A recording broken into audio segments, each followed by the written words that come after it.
দীর্ঘদিনের অভিমান ও বিরতি কাটিয়ে আবারও বড় পর্দায় ফিরছেন ঢাকাই সিনেমার জনপ্রিয় চিত্রনায়ক আমিন খান। ৯০ দশকে চলচ্চিত্রে অভিষেকের পর একের পর এক দর্শকপ্রিয় সিনেমা উপহার দিয়েছেন তিনি। তবে দীর্ঘদিন ছিলেন পর্দার আড়ালে। এবার সেই বিরতি ভেঙে নতুন সিনেমা গুলশানের চামেলি দিয়ে আবারও ক্যামেরার সামনে দাঁড়াচ্ছেন জনপ্রিয় এই অভিনেতা।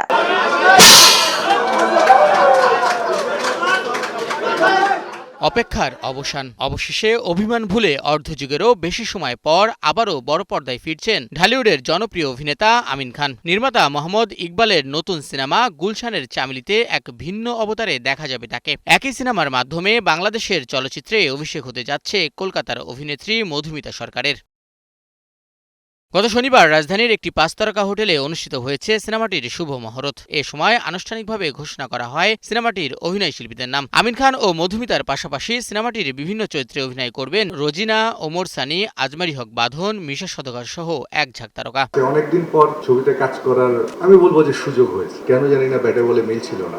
ইকবাল যেহেতু বললো ছবি করার উসিলায় অন্তত ইকবাল, সানি ভাই, মিশা, তারপর এখানে আমাদের অনন্ত জুল সাহেব আছেন, বিশেষ করে রোজিনা আপা, এরকম লিজেন্ডারি অ্যাক্টরদের সাথে কাজ করার সৌভাগ্য হবে। এটা একটা অনেক বড় পাওয়া বলে আমি মনে করি। এরকম একটা অনুষ্ঠানে এসেছি, আমাকে অনেকেই জিজ্ঞেস করেছে যে তুমি এই সিনেমায় কেন। আমার উত্তরটা ছিল আমি আসলে নতুন একটা অভিজ্ঞতার ভেতর দিয়ে যেতে চাই। আমাকে বলা হোক যে আমি শুধু রেহানা মারিয়াম নুরি করতে পারি। আমি চাই আমাকে এমন একজন আর্টিস্ট হিসেবে বাংলাদেশের মানুষ মনে রাখুক যে সব ধরনের সিনেমা করতে পারে। গুলশানের চামেলি এই ছবিটা ইকবালের পরিচালনায় আমার সেকেন্ড ছবি হবে। ও সাংঘাতিক ভালো বোঝে ডাইরেকশনটা, গুছিয়ে কাজ করার চেষ্টা করে। আমি এই ছবির যে ক্যারেক্টারটা করছি রিয়েলি গুড। আমার মনে হয় যে আমাকে সুন্দর করে মূল্যায়নটা করবে ইকবাল। অনেক অনেক ছবি করেছেন ইকবাল ভাই, অনেক ভালো গল্প নিয়ে বিগ বাজেটে। আজকে আবার শুরু করেছেন আপনার গুলশানের চামনি নামে একটা গল্প নিয়ে। আমি এত মুগ্ধ, এত ভালো লেগেছে আমার যখন আমার গল্পটা শোনালো। আমি বললাম যে ঠিক আছে, গল্পটা অনেক সুন্দর। তারপর আমার যে চরিত্রটার কথা বলেছে আমি একদম মুগ্ধ। আমি জানি না ছবিতে আমি আছি কিনা, যদি ইনশাআল্লাহ থাকি আমি আমার বেস্ট দিতে চেষ্টা করব। আর এই যেটা নোট, ইনশাআল্লাহ সুস্থ সুন্দর একটা সময় আসতেছে যেখান থেকে কমার্শিয়াল ছবি আবার রূপ নিয়ে ইনশাআল্লাহ বেগবান করবে আমাদের ইন্ডাস্ট্রি।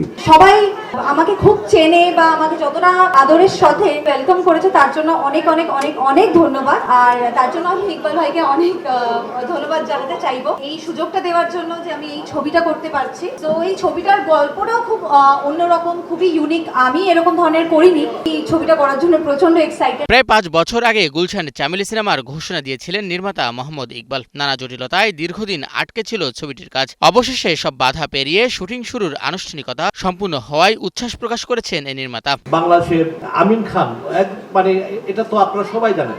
আমিন খানের একটা ঘটনা আমি বলি। আমি সেদিন যখন ওকে সাইন করে আমি বন্ধু তোমাকে আমি চিনি, কেমনে তুমি কিন্তু গল্প খারাপ হলে ডাইরেক্ট মুখের উপরে না করে দিতে। এবং মামা তো বিশা মামা যে আমাকে সত্য কথা যেটা আমার ইন্ডাস্ট্রির ভিতরে যে গার্জিয়ান ধরিয়ান, আমার গার্জিয়ানের ভিতরে উনি আমার একজন গার্জিয়ান। তারপরে আমার বন্ধু ওমর সানি যে রাত ৩টার সময় আমার ফোন করে বকাবকি না করলে আর ঘুম হারাম হয়, ঠিক আছে, আমার শুধু শুধু আমার একটা বকা দিবেই ফোন করে। আব্দুল্লাহ জহির বাবুর কাহিনীতে সিনেমাটি প্রযোজনা করছেন জাহাঙ্গীর শিকদার। রাজনীতি, ক্ষমতার অপব্যবহার, অভিজাত সমাজের অন্ধকার বাস্তবতাকে কেন্দ্র করে নির্মিত হচ্ছে গুলশানের চামেলি। সবকিছু ঠিক থাকলে আগামী বছরের কোনো এক ঈদে প্রেক্ষাগৃহে মুক্তি পাবে সিনেমাটি। শাহিন শুভ, নিউজ 24।